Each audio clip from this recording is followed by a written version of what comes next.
दोस्तों, मई 2026 के विधानसभा चुनाव में 15 साल बाद सत्ता गंवाने वाली तृणमूल कांग्रेस इस समय अपने इतिहास के सबसे बड़े एग्जिस्टेंशियल क्राइसिस से गुजर रही है। ममता बनर्जी का जो साम्राज्य कभी सबसे मजबूत लगता था, वो ताश के पत्तों की तरह बिखर रहा है। बंगाल से शुरू हुई ये बगावत अब दिल्ली तक पहुंच गई है, जहां पार्टी के 2/3 से अधिक विधायक और सांसद ममता बनर्जी की लीडरशिप को चुनौती दे चुके हैं। क्या है पूरा ड्रामा, कितने लोग इन्वॉल्व हैं और हो क्या रहा है, चलिए बात करते हैं इस वीडियो में। The state's former Chief Minister Mamata Banerjee is facing yet another setback. Her party, the Trinamool Congress, is on the cusp of a major split, and the signs of it have been showing for a few days now. Meanwhile, the rebellion within the TMC has now spilled from Bengal into the parliament, triggering a full-blown political showdown. Rebel MP Kakoli Ghosh has claimed that nearly 20 TMC MPs are ready to align with the NDA. The rebel TMC MPs having a closed-door meeting in the national capital have now met Union Minister Bhupendra Yadav as well, along with Shubhendu Adhikari, who's in the national capital. दोस्तों, मई 2026 के चुनावी नतीजों में जब TMC को करारी हार मिली और शुभेंदु अधिकारी की लीडरशिप में भाजपा ने सरकार बनाई, तो टीएमसी विधायकों के अंदर का गुस्सा फूट पड़ा। अब सरकार जाने का गुस्सा तो था, लेकिन साथ ही अभिषेक बनर्जी पर भी बहुत सारे लोग गुस्सा थे। दरअसल ममता बनर्जी के भतीजे अभिषेक बनर्जी पर लगभग हर नेता यही आरोप लगा रहा था कि चलती हुई मीटिंग में वो नेताओं की बेइज्जती किया करते थे। चुनाव के तुरंत बाद ममता बनर्जी ने कोलकाता में विधायक दल की बैठक बुलाई। कुल 80 विधायकों में से पहली बैठक में केवल 69 पहुंचे। जी हां, 11 विधायक गायब थे। जब ममता बनर्जी और अभिषेक बनर्जी ने एब्सेंट विधायकों को शो कॉज नोटिस जारी किया, तो विधायकों ने डरने के बजाय एकजुट होना शुरू कर दिया। मई के आखिरी हफ्ते में बुलाई गई बैठक में कंडीशन ये हो गई कि 80 में से केवल 19 विधायक ही ममता बनर्जी के साथ खड़े दिखे। बाकी के 61 विधायकों ने बीमारी या पर्सनल रीजंस का बहाना बनाकर बैठक से दूरी बना ली। इस पूरी बगावत को हवा तब मिली जब टीएमसी लीडरशिप ने सख्त कार्रवाई करने की सोची। 1 जून 2026 को टीएमसी ने बगावत के चेहरे ऋतुव्रत बनर्जी और विधायक संदीपान साहा को एंटी पार्टी एक्टिविटीज के आरोप में 6 साल के लिए एक्सपेल कर दिया। पार्टी का सोचना था कि इस कार्रवाई से बाकी विधायक डर जाएंगे, लेकिन पासा उल्टा पड़ गया। ऋतुव्रत बनर्जी ने इसे अपनी पहचान और सेल्फ रिस्पेक्ट से जोड़ा। उन्होंने तुरंत सीक्रेटली नाराज विधायकों से संपर्क किया जो पहले से अभिषेक बनर्जी से नाराज थे। 3 जून तक ऋतुव्रत बनर्जी ने बेहद चुपचाप तरीके से नंबर गेम की फील्डिंग सजाई। उन्हें दल बदल कानून से बचने के लिए 54 विधायकों, जो पूरे हिस्से का 2/3 मेजॉरिटी बनाते हैं, उनकी जरूरत थी। 3 जून की सुबह कोलकाता के न्यू टाउन में एक सेफ रिजॉर्ट से 59 विधायक एक साथ बसों में सवार होकर सीधे बंगाल विधानसभा पहुंचे। इन विधायकों ने स्पीकर के चेंबर में जाकर एक लेटर सौंपा। उन्होंने दावा किया कि टीएमसी के 80 में से 59 विधायक उनके साथ हैं, इसलिए उनका गुट ही असली तृणमूल कांग्रेस है। चूंकि संख्या 54 के जादुई आंकड़े से अधिक थी, इसलिए विधानसभा अध्यक्ष कानूनन उनकी सदस्यता रद्द नहीं कर सके, जो ममता चाहती थी। उसी दोपहर विधानसभा अध्यक्ष ने ऋतुव्रत बनर्जी को लीडर ऑफ ऑपोजिशन के रूप में मान्यता दी थी। यह ममता बनर्जी के लिए सबसे बड़ा स्ट्रैटेजिक और साइकोलॉजिकल झटका था, क्योंकि अब विधानसभा में ऑफिशियली टीएमसी की कमान ममता बनर्जी के हाथ से निकलकर बागी गुट के पास जा चुकी थी। इसके तुरंत बाद इन 59 विधायकों ने बंगाल के नए मुख्यमंत्री से मुलाकात की और राज्य के विकास के लिए भाजपा सरकार को बाहर से समर्थन देने का ऑफिशियल ऐलान भी कर दिया। अब दोस्तों, ममता बनर्जी का दर्द तब ज्यादा बढ़ गया जब 8 जून की दोपहर को इंडिया अलायंस की बैठक थी। सबसे दिलचस्प और हैरान करने वाली बात यह थी कि एक तरफ ममता बनर्जी और उनके भतीजे अभिषेक बनर्जी दिल्ली में बैठक में भाग ले रहे थे, वहीं उसी समय उनके सांसद पर्दे के पीछे भाजपा नेताओं के साथ नई बिसात बिछा रहे थे। बगावत की शुरुआत दोपहर में हुई जब पार्टी के सीनियर लीडर और राज्यसभा के चीफ विप रहे सुखेंदु शेखर रॉय ने अचानक राज्यसभा और टीएमसी की प्राइमरी मेंबरशिप से इस्तीफा दे दिया। इसके तुरंत बाद वो दिल्ली के एक 5 स्टार होटल पहुंचे, जहां टीएमसी के कई बागी सांसद पहले से उनका इंतजार कर रहे थे।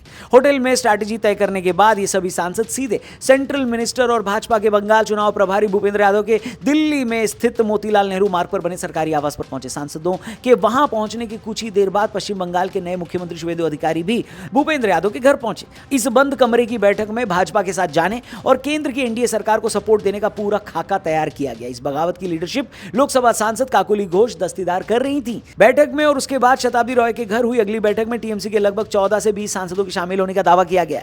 इनमें खुद सांसद काकोली घोष दस्तीदार, बीरभूम से सांसद शताब्दी रॉय, घाटल से सांसद और पॉपुलर एक्टर दीपक अधिकारी और देव, हावड़ा से सांसद प्रसून बैनर्जी, मेदिनीपुर से सांसद जून मालिया के साथ डॉक्टर शर्मिला सरकार, अरूप चक्रवर्ती, असित माल, खलीलुर रहमान और अबू ताहिर खान थे। बैठक खत्म होने के बाद बागी गुट की नेता काकोली घोष दस्तीदार ने मीडिया के सामने आकर जो किया, उसने इस टूट को पूरी तरह ऑफिशियल बना दिया। दावा किया गया कि टीएमसी के 28 में से 20 सांसदों ने लोकसभा अध्यक्ष ओम बिरला को एक लेटर लिखा है। इस लेटर में उन्होंने उन्होंने मांग की है कि संसद में उन्हें ममता बनर्जी की टीएमसी से अलग होकर सेपरेट ब्लॉक के रूप में बैठने की जगह दी जाए। काकोली घोष ने साफ तौर पर ऐलान किया कि हमने बंगाल की जनता के जनादेश को स्वीकार कर लिया है। बंगाल के विकास और देश की सुरक्षा के लिए हमारा ये गुट ऑफिशियली एनडीए सरकार को समर्थन देगा। अब इसके बाद टीएमसी को पलटवार तो करना ही था। जब टीएमसी के ऑफिशियल खेमे से कल्याण बनर्जी ने उन पर अपॉर्चुनिस्ट होने का आरोप लगाया तो काकोली घोष जसीदार ने बेहद एग्रेसिव तरीके से जवाब दिया कि मेरा सर कटेगा लेकिन झुकेगा नहीं, मैंने बहुत सह लिया। उन्होंने पार्टी के अंदर फाइनेंशियल इरेगुलरिटीज और मनमर्जी का भी आरोप लगाया। इस घटना से साफ हो गया है कि जो टूट कोलकाता की विधानसभा से शुरू हुई थी उसने अब दिल्ली पहुंचकर संसद में ममता बनर्जी की ताकत को लगभग खत्म कर दिया है। फिलहाल लोकसभा में टीएमसी के कुल 28 सांसद है दोस्तों। दल बदल कानून से बचने के लिए 2/3 यानी कम से कम 19 सांसदों की जरूरत थी। बागियों के पास 20 मेंबर ऑफ पार्लियामेंट एमपीज यानी सांसदों का समर्थन है, जिसका मतलब है कि कानूनी रूप से ये गुट बिना अयोग्य घोषित हुए असली टीएमसी होने का दावा ठोक सकता है। विधानसभा में भी उनके पास 80 में से 59 विधायक हैं, जो कि 2/3 से ज्यादा है। अगर चुनाव आयोग में यह मामला जाता है तो शिवसेना और एनसीपी की तरह टीएमसी का भी नाम और जो उनका फूल वाला सिंबल है वो ममता बनर्जी के हाथ से निकल सकता है और बागी गुट जो खुद को असली तृणमूल कह रहा है उनके पास जा सकता है। पार्टी के अंदर यह विद्रोह बड़े तौर पर अभिषेक बनर्जी के खिलाफ था। ममता बनर्जी के पास केवल गिने चुने वफादार जैसे कल्याण बनर्जी और डोला सेन बचे हैं। पार्टी का काडर और जमीनी कार्यकर्ता, काउंसलर और लोकल नेता पहले ही सामूहिक इस्तीफे दे रहे हैं, जिससे पार्टी का सिस्टम पूरी तरह पंगु हो गया है। इसी बीच इंडी गठबंधन के बीच में भी ममता के लिए बेइज्जती के घूंट कम नहीं है। जहां कांग्रेस ने वापस ममता को कांग्रेस में आने का न्योता दिया है। ममता बनर्जी ने 97-98 में कांग्रेस से अलग होकर ही तृणमूल कांग्रेस का गठन किया था। वो पहले से ही कांग्रेसी नेता रही हैं। कांग्रेस का मानना है कि अगर ममता अपनी बची खुची ताकत के साथ कांग्रेस में वापस आती हैं तो इसे बड़े तौर पर एक बड़ी घर वापसी के रूप में पेश किया जा सकता है। बंगाल में टीएमसी के बिखरने के बाद वहां विपक्ष की जगह पूरी तरह खाली हो रही है। कांग्रेस जानती है कि ममता बनर्जी के पास आज भी संगठन भले ना हो, लेकिन बंगाल में एक बड़ा वोट बैंक और मास अपील उनका है। ममता को साथ लेकर कांग्रेस बंगाल में फिर से खुद को मेन ऑपोजिशन पार्टी के रूप में बनाना चाहती है। अब अगर ममता बनर्जी अपनी पार्टी का मर्जर ऑफिशियली कांग्रेस में कर देती हैं तो चुनाव आयोग में चल रही सिंबल की लड़ाई कमजोर हो सकती है, लेकिन ममता बनर्जी का पॉलिटिकल एग्जिस्टेंस राष्ट्रीय पार्टी के बैनर तले सेफ हो जाएगा। वहीं पॉलिटिकल एक्सपर्ट्स का कुछ और भी कहना है। उनका कहना है कि 2024 के लोकसभा चुनाव में अच्छा परफॉर्म करने के बाद ममता बनर्जी को अपनी इनविंसिबल होने का भरोसा हो गया था, लेकिन आरजी कर मेडिकल कॉलेज जैसी घटनाओं के बाद पैदा हुआ पूरा बंगाली गुस्सा और भ्रष्टाचार के आरोपों और ईडी सीबीआई जांच ने इंटरनली पार्टी की जड़ें खोखली कर दी थी। जैसे ही सत्ता हाथ से गई, डर का माहौल भी खत्म हो गया और बगावत फूट पड़ी। अब ये केवल भाजपा द्वारा कराई गई फूट नहीं या टूट नहीं है। जाहिर सी बात है कि भाजपा का हाथ भी इसके पीछे हो सकता है, क्योंकि वो भी यहाँ लूडो खेलने तो आई नहीं है भैया, पॉलिटिक्स तो ये लोग भी कर रहे हैं। एक पॉलिटिकल पार्टी ही है ये। टीएमसी पार्टी के अंदर का ओल्ड गार्ड काफी समय से अभिषेक बनर्जी के कॉर्पोरेट स्टाइल वाले कंट्रोल से नाराज था। ऋतुपर्णा बनर्जी और काकोली घोष जैसे सीनियर नेताओं को दरकिनार किया जा रहा था, जिसका रिजल्ट इस विद्रोह के रूप में सामने आया। वहीं दिल्ली में जब ममता बनर्जी विपक्षी इंडी गठबंधन की बैठक में हिस्सा लेने पहुंची, ठीक उसी समय उनके सांसदों ने पाला भी बदल लिया। पॉलिटिकल एक्सपर्ट्स का कहना है कि इस चीज ने नेशनल लेवल पर विपक्षी एकजुटता को कमजोर किया है और केंद्र में नरेंद्र मोदी की लीडरशिप वाले एनडीए को और मजबूती दे दी है। खैर, इस पूरे मामले पर आपका क्या कहना है कमेंट करके जरूर बताना। इस पूरी चीज को क्या आप सोशल मीडिया या मीडिया में फॉलो कर रहे हो, तो आपका क्या रिएक्शन है इस पर आप अपनी ओपिनियन जरूर देना, कमेंट बॉक्स में जरूर लिखना और चैनल को जरूर सब्सक्राइब करना। और जाने से पहले, अब बंगाल चुनाव की बात तो हमने करी इस वीडियो में, साथ ही कॉकरोच जनता पार्टी हो या भारतीय जनता पार्टी हो या कांग्रेस हो या फिर और भी अलग अलग मुद्दे, इन सारी चीजों पर हमने बात करी हमारे गेस्ट आनंद रंगनाथन के साथ हमारे लेटेस्ट पॉडकास्ट में। अगर अब तक आपने ये वीडियो नहीं देखी, एपिसोड नहीं देखा, तो जाकर जल्दी देखो। डिस्क्रिप्शन में लिंक दिया हमारे टीआरपी यानी द रौनक पॉडकास्ट चैनल का। इनफैक्ट इस एपिसोड का लिंक मैंने डिस्क्रिप्शन और पिन कमेंट में डाला है, जाकर इस पॉडकास्ट को जरूर देखना। फिलहाल इसके ट्रेलर के साथ आपको छोड़े जा रहा हूं। जल्दी मिलते हैं। Thank you for watching. Jai Hind. Do you support Cockroach Janata Party? जितने भी ये एक्टिविस्ट होते हैं ये कहते हैं we speak truth to power, truth to power. तो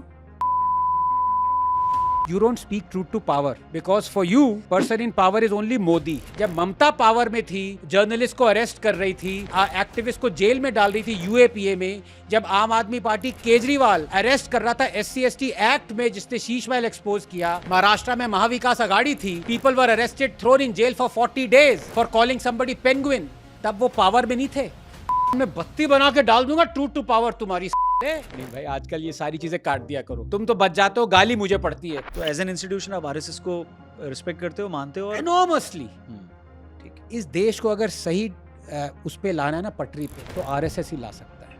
यार ये तो बहुत ही एंटी राहुल गांधी बोला। Who the hell is Rahul Gandhi in terms of the timeline of this country यार? बन सकते हैं यार फ्यूचर पीएम हैं, मतलब बोल क्या इंडिया के? ये देश में फ्रीडम ऑफ स्पीच कभी थी नहीं, तो मैं ये नहीं कह रहा कि मोदी जी के जमाने में नहीं है, कभी नहीं थी। अब मेरे को कोई सुनता नहीं है, सब आपको सुनते हैं, अब you are the voice of Yogi and Modi, अब आपको नहीं सुन रहे लोग तो मुझे कौन सुनेगा?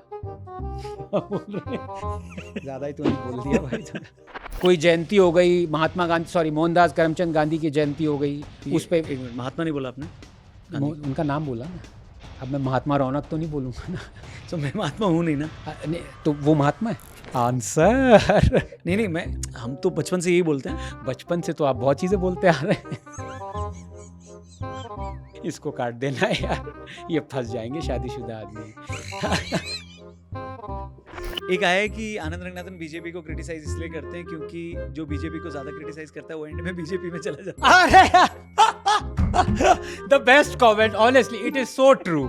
ओ माय गॉड, जाते जाते ये भी सुनते जाओ, Modi is 100 times better than anybody from the opposition. सुन लिया?